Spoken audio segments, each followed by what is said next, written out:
We're going to sign Sesko. We're going to win the league, mate. Easy. Yeah.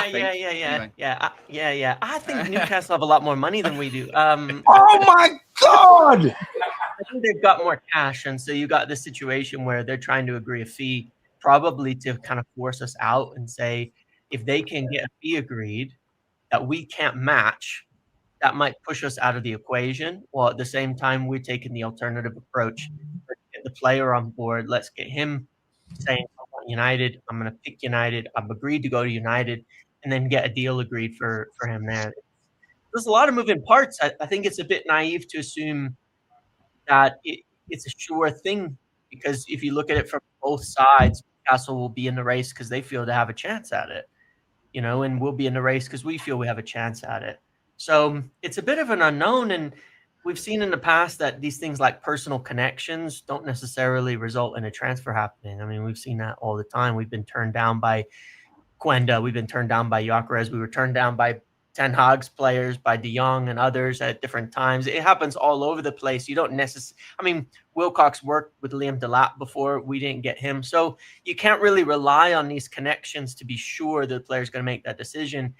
I think it's really 50-50 at this point in time. I'm kind of tired of the round robin of stories about it, because it's like constantly I think everybody's trying to get ahead of the story and try to claim something first. But at the moment, it's an unknown. It's got to be about 50-50. Yeah, it feels about 50-50. Minna, how do you feel about it? Do you think we're going to end up getting him? I mean, a couple of weeks ago, it would have felt like, no, Sesko doesn't feel like Premier League proven, doesn't feel like the direction we're going in. Then suddenly, sort of last week, that turned into, oh no, United, they're going to put a bid in. They've actually been sped up by this whole Newcastle thing. And then over the last couple of days, we go back to maybe we need sales. Do you think we're going to end up getting him, or are we going to be panicking in the last few weeks of the window? I think Man United, I feel like the consensus could be that if United don't get a striker, they might look to buy in other areas. So it's like, if we don't get Sesko, then we might use that money elsewhere. The only thing that I have with Sesko and United is he wasn't really a target throughout the summer. Like throughout the summer transfer, he wasn't our target. We Man United wanted Delap, never got him. The idea of Gyökeres and Amorim reunion was entertained a lot. Sesko was never a name that popped up, and I feel like at this point, Man United going for Sesko is just because I don't feel like there's real incentive behind it for Manchester United outside of the fact that they need a striker. I feel like it's not even third choice. Maybe it's even like fourth or fifth choice. And I'm of the belief sometimes that, if it's not your first or second, like you saw Jose Mourinho when he left United complaining about the fact that he was only able to sign his fourth and fifth choice players. So I wouldn't want that to be the case with Amorim. If United can find a way to, I guess, subsidize not getting a striker to sign, another position, i.e. midfielder or, a central centre back or a goalkeeper or maybe even both, then I wouldn't mind that. So I've always kind of been indifferent about whether United sign Sesko or not, because for that price tag, again, you're buying on a little bit of, you're buying mainly on potential. And over the last 2 years at Leipzig, could you say that he has continuously improved in terms like year on year? Has he shown that improvement to go for that price tag? Now, being devil's advocate, everybody goes for 50-60 million nowadays. Like that's the starting price for any player that's got 2 years worth of senior football experience. So I'm not really fussed if United, when United lost out on Delap, I felt like that was a big problem, because it was very evident that United wanted Delap, and he kind of fit every box that United wanted in terms of he's young, he's Premier League experience, won't be too expensive, so there's a lot of tick boxes. And then with Gyökeres, I thought the only way United stood a chance to get him was because of that connection with Ruben Amorim. But when a team like Arsenal, unfortunately, I hope you lot don't take this the wrong way, but Arsenal have more to offer United than for players than we do. And in this race for Benjamin Sesko, Newcastle might have more to offer, not only to the player, but also to the club, because United are not going to approach to bid for Sesko without knowing, number one, he's already agreed to join the club. That's the first thing. And the second thing is the negotiations might take some time, because United aren't like Newcastle, who are owned by the PIF, where they can drop 50 million up front, or they could drop 40 million up front. United are going to be like, hey, can we give you 20 million this year and 20 million next year and then 20 million after? So that might hold up all of that. And I just think it's just too much if. Sesko was never United's. I don't think he was ever in like our top 3 list. James, was he ever in the list of 3 strikers that United would go for? No, and it's a little weird to be quite honest, because even like at the start of last week, I'm pretty damn positive that Ollie Watkins was I was going to someone say that they were going you were for before opposed to him. this Yeah, like I a week mean, ago. I'm pretty sure he was at that time even more of a priority than Benjamin Sesko at that point in time. I heard different. Mitten, Whitwell, everyone said that Man United, he was our #1 choice last season. I think it was a price thing. You know, they think they can't get the deal done, so they step out of it and they say, well, look, Arsenal are there and the price that they want, we can't do that at the moment. I think the Barcelona thing, I think the issue with the whole Barca, you know, that they took Rashford off our hands, that's taking a salary that we don't have to pay anymore. So there's wiggle room. I think things happen in the market that allows us to try and attempt to go for it. And then the Gyökeres thing happened. Remember, they was getting for 2 players. We didn't know who Arsenal was going to get. And whoever else they weren't getting was going to take the scraps. But then it weren't really a scrap to us because I heard he's been well scouted. Man United have been looking at him for 4 years, apparently.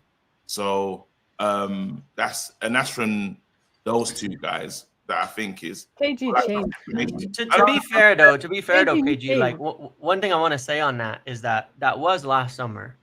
He was not a top target this summer for a while. Even we're going to use our connections here. I spent a lot of time with Laurie Whitwell as well. Okay, because 2 weeks ago, you know, Laurie even put in his pieces he wasn't expecting United to push for Benjamin Sesko. Yeah.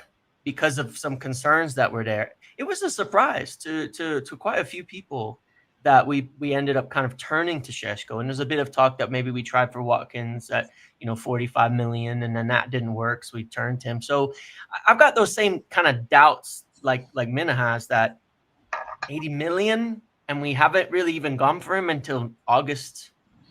That's a lot of money for a player that I don't know, man. I started doing the James, yeah, and I was like, I was talking to, you had them little conversations that I see you having. Yeah. And I was like, so Sesko, like, if it doesn't happen, what are you lot gonna do? Like, what's the plan? Like, is there, like, do you lot know what you're doing? And basically the word was, look, we got no interest in a bidding war. Yeah. We need to know that he's choosing us. And it's easy. That becomes an easier deal to make happen. The money is there. We put the money set aside to do the deal. They've gone in. And obviously when Newcastle put in their bid, it wasn't the highest. It's the lower end of what they were asking for, apparently. Yep. So they said, look, the money's there. But then what was interesting, because I asked the Kobe question, which made me think a lot, because it was like Kobe. I was like, is Kobe gonna be all right? Like, and he said Kobe's happier now, because he's playing more. There's a plan for him, but he needs a plan, because it didn't feel like it's just Kobe just quickly signs the contract and everything just happens, everything goes our way.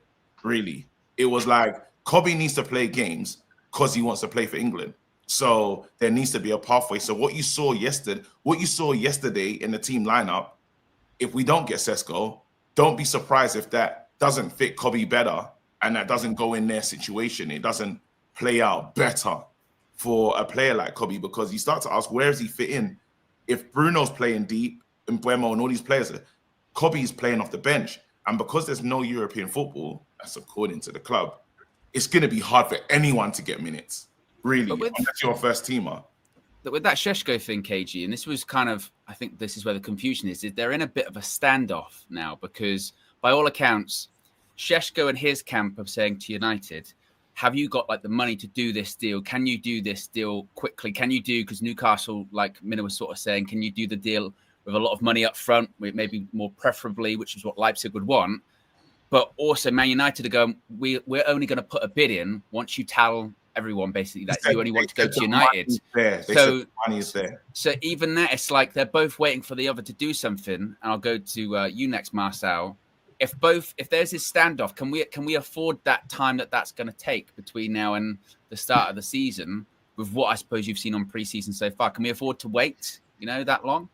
I mean, I doubt we'll get to see him for the first game. The first game's in a couple of weeks, I think. 2 weeks or so. Against Arsenal. So But as long as we get a striker in, we're desperate for a forward, guys. We really are desperate for a forward. But I would say it's a waste of money. Just get Ollie Watkins. It's guaranteed goals for this short period of time and the situation that we're in. Because we've done this with Højlund. We've done this with Rasmus. We've done this. Buying potential in the league. He was in the German league. Oh, and he wasn't in the German. He's in the Italian league. But Sesko is in the German league and hasn't got double figures goals, I don't think. He hasn't gone over 10, 15 goals a season. He hasn't done that. He's been in that club for 3 years. So I would have just got Ollie Watkins, where it's guaranteed goals and performance. But, we would still most probably have to wait a little while as well, maybe, a month or so until he's match fit and used to the pace and the team. Same like with Mbeumo, because he doesn't look like he's 100%, with everything within the team and up to fitness. So I would say. By the way, he did score double figures goals last season, Marcel Sesko. Yeah, he did. He did against Prem teams as well. So he's of the class, and No, I'm talking Sesko. Sesko in the Bundesliga scored double figures goals last season. Scored 13. In Bundesliga, how many did he get? 13. 13. Okay, it's okay. It's okay. I would be expecting more, to be honest with you. Which is double figures. No problem. I'll be expecting more though, to be honest with you. And then what about the seasons before that? I think it's about the same, like 14 maybe. Probably about the same, yeah. I think he went 14, 13. 14 the season before that. Season before that, 16. Oh my God! Bundesliga, that was in Salzburg. To be fair, he did have a better season 2 seasons ago than last season, Yeah, which is exactly, part of yeah. the concern. Yeah, Double figures. just But a little bit of the a Leipzig concern. team was a lot better 2 years ago than it Yeah. was. Yes. Yeah, Absolutely. So. So did Okay, fair Openda. He got like 24 goals and Yeah. then he got like 7. So it was a big decline last year at Leipzig. Fair enough, but I just don't think that his levels as the same level as Ollie Watkins for the price as well. No, he's not. So I would just be going for Ollie Watkins. It's guaranteed, and it's a cheaper price as well for me. It allows us to have money elsewhere in different positions. So, but I like I say, it's not about the time, because I think it would still wait, Owen, for him to get to a certain level anyway in terms of fitness and that sort of thing. I wouldn't worry about the 2 weeks. It's just bringing in a quality striker. This Sesko thing, I think I said last week, like it was always going to come down to the disparity in prices between the experienced alternative to Sesko. Like if Watkins was going to cost, like as an example, if he was going to cost a similar amount to Sesko, then you have to go for Sesko instead, because I just don't think if you're going to that high amount of money. But now after Newcastle put in their bid, I'm just like, would I be happy to see that kind of bid accepted for a kid who I disagree with the Rasmus 2.0 comments slightly, just because he's much more of a risk than Watkins, but he's less of a risk than what Rasmus was. Like Rasmus had 1 season, nowhere near the depth of goals, nowhere near the quality, and he's got Champions League experience in 3 odd seasons, and he's better. He's a better proposition than what Rasmus was at that age, and 2-3 years older. But still, it is. Looking at the game yesterday as well, like we were quick on the transition, and you couldn't help but think like, oh, like a natural strike up there would have looked good. Rasmus looked poor once again, but I'm looking at what like Marcel said, I think Minna hinted to it as well. Like that amount of money is best spent elsewhere. Like as soon as we start creeping up to that amount, I think we need to be looking at shoring up the midfield with some good prospects, maybe even a younger defensive prospect just to cover for the rest and leave it. And I think if we ended up in a world where, let's say, we got a decent like young goalkeeper to contest with who we've got, grow into the role, and then we've got like good midfielders athletically that fit Amrim's profile, that all together come for the price of a single Sesko, I'd take that every single day of the week. Like Hayden Hackney, I know, like I'm not saying he's a finished article, he's not, but a player like that going for 15 million. Richard Rios went for 30 million euros. He'll go for more in 2 seasons' time. Senny Lammens 15 million. Like that, I think there's better value in the market than Sesko. There's no real value for money in this Sesko deal, and that's what kind of annoys me. Sesko's value would be until we get to like you're only gonna know a player's value if they flop or they're like really talented.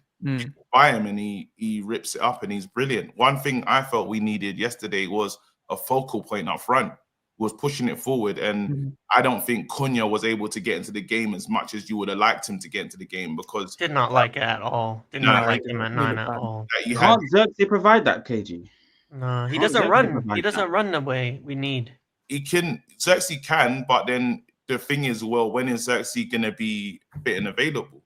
I was hoping to see him at some stage of the tour, and I've even given up thinking I'm gonna see him weekend. We haven't seen him in training. just haven't seen Xerxes, you know. So that's the bit of a concern. I didn't know how bad his knock is. Have they said what is injury? I think he just came back to team training. But Yeah, very, I think very, very recently. Yeah, Light training, yeah, Martinez. Basically, that group was now in a lot of sort of light training, so I think they're all on a bit of a similar kind of timeline.